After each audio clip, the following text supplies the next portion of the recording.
warm good afternoon to everyone. So all of us had lunch, good sumptuous lunch, yeah? And good sisterhood meetings were happening all around. Yeah, you may sit, please. There are a lot of space to sit, yeah. Starting this session, this is about India and Argentina discussion, which we are going to have it. And before we start with the panelists, it's very important, which I want to put forward to the whole sisterhood community here. We are into the world of new normal. And India is famous for Vasudev Kutumbakam. So all the country, we believe, as an Indian, we welcome all of you because there are many international delegates here. And we are talking about international relation, let me put it. So coming from the background of political science, I am really excited with this impromptu, moderation. But yes, so I am Sugandha Munshi and I work as a senior scientist. I am a lead specialist working with IRRI, International Rice Research Institute. My headquarters is in Los Baños. I'm here for speaking for the women farmers, which happened in the last session. So moving on to this session, welcome all of you into the world of new normal. And international relation is the backbone now if we want to work for the globe. So starting the discussion, I'm really happy and excited to have two women who will talk about the international relation India and Argentina. We have Srilata, right? Srilata, let me welcome you with all my open heart because the smile she brings in the room and even in the last session she was, moderating and all, that gives us, yes, this is the sisterhood panel discussion going on. So a big round of applause for Srilata. And Srilata works on sustainability and sustainable agriculture. So she works with the farmers directly and indirectly, largely with the women farmers focusing on farmers empowerment. So she will be talking about her experience and also about the bilateral between India and Argentina. And we also have Himalini. Welcome to you. And you bring to the room, I would say, an experienced personality, which we look forward to listening to you as well. And she's a lawyer. So really great to have you on board because it is also important to have the legal perspective when we talk about international relation. And India and Argentina, she'll throw light on that. So starting with Srilata, over to you. Yeah. A big round of applause for them. Thank you, Sugandha, for the very warm welcome and good afternoon. Great to be here, and just to begin with and ease things into something as important as international relations, I'm going to tell you a short story. It's not about anybody else, it's about me. Um, so my journey in development and sustainability started long back, almost 12 years ago, you can say. And through the decade, I've witnessed women at the grassroots level, I've witnessed women in international relations, I've witnessed women in corporate, and before I got into the development and sustainability sector, I was part of the telecom corporate life. And I've seen women, I won't say all segments, but I have seen women at grassroots, at corporates, at the local, region, and national and international levels. One thing which I think is common, which is a common thread amongst women, which I witnessed, at least in my segment, in my domain, was uh, the the desire to bring about change, the desire to transform, the desire to do better than what we were a day before or some time before. And that's a common passion that I share too. So moving on, a few years ago, I had an opportunity to go to continental Europe, be a part of the UK system, where I decided to do my master's in sustainability. And I saw a lot of women leading transformations in a lot of corporations, big and small, family-owned businesses, big corporations. And again, the common thread which bound them all, the common thread which I saw was the desire to bring about transformation in the society, the way we live. So I did my master's. For personal reasons, we had to come back to India.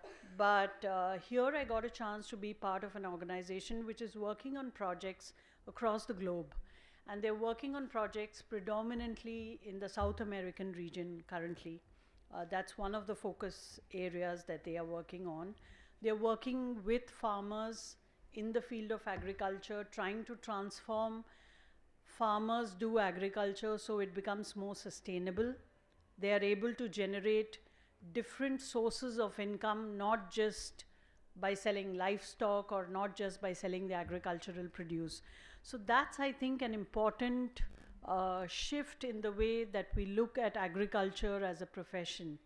So one of the regions that my organization Bhumitra deals with is the Pampas region. If you are acquainted with the geography, the Pampas region comprises of southern parts of Brazil, parts of Argentina, Uruguay and Paraguay. So that's one of the regions where a lot of degradation has happened, environmental, societal, community. So we are trying to work with farmers, trying to help them develop sustainable agricultural practices, and through that generate income by forming carbon credits, which are then sold in the developed markets. So the idea behind doing these projects is not just to make money as an organization, but the bigger idea is to impact communities. And communities are largely formed by women. Communities are largely formed by women. Why I say that is men are also part of it, but women drive change, women drive transformation. So one of the big reasons for investing in these projects is also to ensure that we empower women, we change the way they live, and in turn we help them transform the societies and the lifestyles that they impact through their daily lives. So that's one of the passion projects, one of the regions that we are focusing on. And I'm happy to see people. I haven't seen anyone from Argentina here, unfortunately, but I am connected with them virtually. But I'm happy to see people from other regions close to Argentina and from Sweden. I met you a little while ago. And happy to share your thoughts, happy to get inputs, collaborations that we're looking at. And I'm looking forward to going back to Bangalore and sharing all this information with my organization and seeing how we can, surge ahead in this. So thanks a lot. Thanks a lot. Thanks, Srilata. And really well said that across the globe, women need support. Whether it is India, whether it is Argentina, it's Uruguay or Paraguay, we need women support. And that's also brings us to the closure of the topic which we all have assembled, Women Economic Forum. And what you are doing is actually about empowering farmers and particularly women, as you mentioned. So a big round of applause to you and your organization for doing this job. Uh, yeah, a big round of applause for them. And now, ma'am, uh, you bring to the lawyer community the pharmaceutical experience and everything. So over to you, please. Good afternoon, ladies and gentlemen. Glad we have a gentleman amongst us. And congratulations to Argentina for winning the World Cup. Let me start it that way, because that was a huge thing in the world over. So after 36 years, they won the cup. I am a lawyer and I'm a corporate lawyer, and actually I am also on the panel of the embassy over here from Argentina, in the embassy in Delhi, so that I can do the Indian corporate law and any other law, because I have my own law firm. And basically we try and do all integrated international combinations of law and anything in the legal field to not only help women but even otherwise, even in corporate law. And I think in every field we have women. And I was blessed to actually be very privileged as a girl child. And my parents didn't think that just because we were girls we were second. I mean, it was, they just literally they put us on the head. And so I was very fortunate, and I've not really seen any discrimination, I must say. Like I said, I'm on the privileged class, so that I've have not seen any discrimination, but yes, when I started working, I did. And mostly, women I found did not have the knowledge. You know, I don't think we're spreading enough education to the women, largely in India first, and then across the world, because there are women from all over and all walks of life who really don't know what their legal rights are. And when they are in a situation, they really don't know what to do. In India, of course, the lawyer was the last person they went to in trouble because everybody felt, oh, it's too expensive and whatnot. So I, I set up my own law firm. I was actually a counsel in the Supreme Court for the government, but I resigned that and set up my own law firm. And in a small way, I was trying to do the pro bono if anybody came and they had a problem. And what I find is that we are trying to bridge the gap between educating them as to what they can do, so that at least they know and they can stand up for their rights. So across the board, and my daughter is Argentinian, by the way, and my son has been living in Latin America for the last many years, and so we have a lovely connect with that. Like I said, he wrote down and said, Puro vida, is that correct? Puro vida. And when you go, Mamish, please say this. So anyway, welcome all of you to India, and I hope you have a wonderful stay, and I'm sure when you go back, we will all have a much more, let's say, a warmer relationship where we can all work together and help people all along. Thank you so much.